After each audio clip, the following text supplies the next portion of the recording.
Welcome to our channel. Today we how to log into AngelList Talent, hire startup professionals step by step clearly.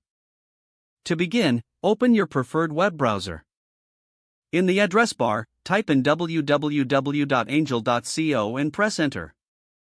Once the website loads, look for the sign in button, typically located at the top right corner of the page. Click on the sign in button to proceed. You will be directed to the login page. Here, you will see options to log in via email or social media accounts. If you choose to log in with your email, click the corresponding option. Enter your registered email address in the provided field.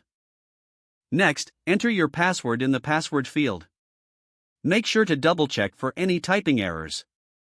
Once both fields are filled, click on the Login button. If your credentials are correct, you will be redirected to your AngelList Talent dashboard. In case you forget your password, click on the Forgot Password link. Follow the prompts to reset your password. Check your email for a password reset link and follow the instructions.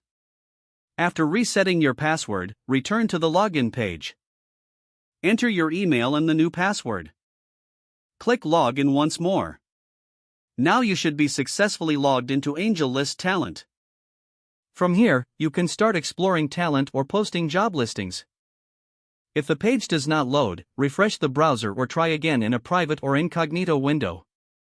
Make sure you are using the correct email address, then retype it carefully to avoid small typos. If your password is not accepted, use the reset option and create a new strong password you can remember. Check your spam folder for verification or security emails, then complete any requested confirmation steps.